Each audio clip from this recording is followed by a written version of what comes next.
से बोल रहे हो।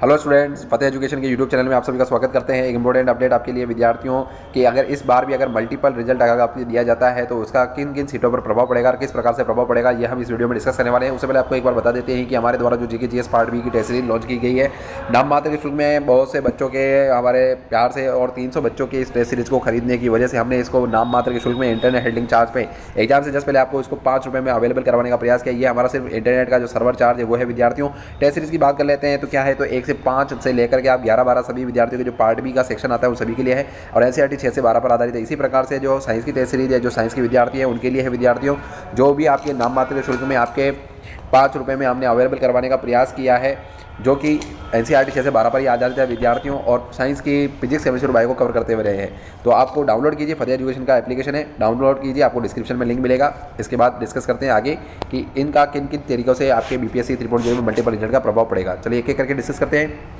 सबसे पहले बात करते हैं विद्यार्थियों की, क्या इस बार भी मल्टीपल रिजल्ट होगा। तो सबसे पहली बात ये आती है कि मल्टीपल रिजल्ट की जो बात है वो आपके बीपीएससी के जो अध्यक्ष थे आपके अतुल प्रसाद साहब, उन्होंने उस टाइम पे भी कहा था कि मल्टीपल रिजल्ट जो है वो विद्यार्थियों इस बार भी अगर दिया जाएगा बीपीएससी की ओर से तो वो नुकसान किसको भुगतना पड़ेगा। तो नुकसान है, जाहिर सी बात है कि अन्याय होगा बीपीएससी 2.0 की तरह। क्या हुआ था 2.0 में? 2.0 में भी क्या हुआ था विद्यार्थियों, जिस विद्यार्थी का 1 से 5 में सिलेक्शन हो गया, क्योंकि बहुत से विद्यार्थियों के पास बीएड की भी डिग्री होती है विद्यार्थियों और बीएसटीसी की भी होती है, तो उन्होंने 4-4 पेपर दिए विद्यार्थियों। 1 से 5 का पेपर दिया उन्होंने, 6 से 8 का पेपर दिया, 9 से 10 का भी दिया, 11-12 का दिया, उनका 3 से 4 भर्तियों में सिलेक्शन हो गया। तो अब ज्वाइनिंग तो एक ही जगह पे लेगा विद्यार्थियों, तो जाहिर सी बात है मैं हूँ चाहे आप हो, 11 से 12 जो हायर पोस्ट है उसी में वो सिलेक्शन लेगा। ऐसी स्थिति में क्या था, 9 से 10 की सीट खाली, 6 से 8 की सीट खाली और कुछ कुछ हिस्सों में 1 से 5 की सीटें भी खाली गई।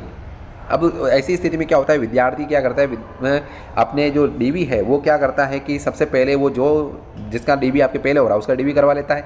डीवी करवाने के बाद जो है बात विद्यार्थियों आपके अभ्यर्थी के हाथ में चली जाती है, क्योंकि वो ज्वाइन करना ही नहीं करना वो उस पर डिपेंड करता है।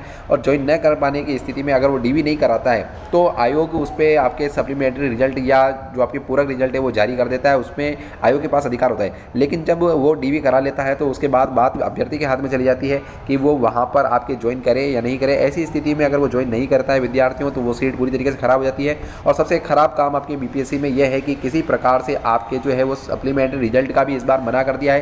पहले आपके टीआरई 1.0 में सप्लीमेंट्री रिजल्ट जारी हुआ था, लेकिन इस बार अगर बात करते हैं विद्यार्थियों तो इसमें किसी प्रकार से आपके सप्लीमेंट्री रिजल्ट का भी प्रावधान नहीं है और आपके वेटिंग का प्रावधान भी आपके बिहार में नहीं है किसी प्रकार से। तो नुकसान जाहिर सी बात है कि जो 2 से 3 नंबर से विद्यार्थी रह रहे हैं उन्हीं को होने वाला है।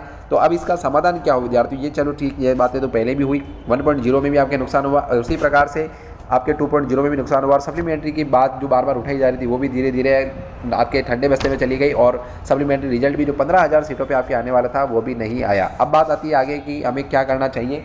तो ऐसी स्थिति में क्या है कि समाधान, 1 सीट और 1 रिजल्ट की मांग, 1 कैंडिडेट 1 रिजल्ट की मांग हमने शुरू से उठाया था फतेह एजुकेशन ने, लेकिन विद्यार्थियों आयोग ने ये कह करके टाल दिया था कि ये आपके उसका अधिकार है कि हम उसका रिजल्ट नहीं रोक सकते। तो फिर बात ये आती है कि जब आप फॉर्म भरवा रहे हो तो उसमें प्रेफरेंस जो आप भरवाते हो वो तो पहले से ही तय है ना कि उसको किस में ज्वाइन करना है, कि 1 नंबर में पीआरटी में जाना है, 2 नंबर में आपको आपके अपर प्राइमरी में जाना है, मिडिल में जाना है या हायर एजुकेशन में जाना है। तो वो जो आपके प्रेफरेंस है वो खुद अभ्यर्थी सोच समझ करके भर रहा है। अब उसको जब खुद को ही पता नहीं है कि उसको किस पोस्ट पे सिलेक्शन लेना है, तो फिर विद्यार्थियों ऐसी स्थिति में जिन विद्यार्थियों का सिलेक्शन होने से उनकी वजह से रह रहा है तो उनका खामियाजा इन बच्चों को क्यों भुगतना पड़े। ऐसी स्थिति में क्या होता है कि आयोग सभी रिजल्टों पर आपके रिजल्ट जारी कर देता है, तो उसको जब उसने पोस्ट प्रेफरेंस भरवाई है तो केवल 1 सीट जिस पर उसने हायर प्रायोरिटी दी है, यानी जिस पे उसने प्रेफरेंस में भरते समय सबसे ज़्यादा उसको तरजीह दी है, उसी पे आपको उसका रिजल्ट जारी करना चाहिए। ठीक है।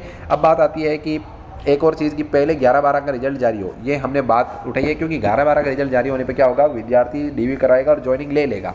ठीक है, तो उसकी हायर पोस्ट है। अब क्या होता है, अगर 6 से 8 का निकालता है तो रिजल्ट जारी होने पर सबको पता नहीं होता कि उसके इसका सिलेक्शन होने वाला है। तो ऐसी स्थिति में वो 6 से 8 में सिलेक्शन होने पर 6 से 8 में जो डीवी करा कर ज्वाइनिंग ले लेता है। फिर 15-20 दिनों के बाद आपके 9 से 10 का रिजल्ट जारी होता है, उसमें भी उसका सिलेक्शन हो जाता है। फिर वो 9 से 10 में भी डीवी करा करके पहले वाली सीट छोड़ देता है। तो डीवी कराने की स्थिति में सीट खराब हो जाती है विद्यार्थियों। अगर विद्यार्थी अगर डीवी नहीं कराए तो ऐसी स्थिति में सीट आपकी खराब नहीं होती है।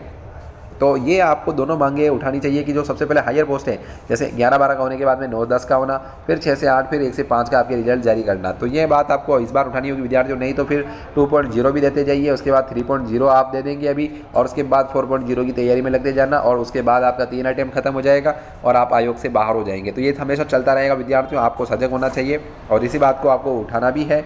अभी आप तैयारी कीजिए आराम से, फतेह एजुकेशन के द्वारा भी तैयारी कराई जा रही है। तो कहने का मतलब हमारे इस वीडियो में यही था कि इस बार भी अगर मल्टीपल रिजल्ट अगर जारी होता है तो नुकसान किन विद्यार्थियों को भुगतना होगा, उसका खामियाजा क्या होगा।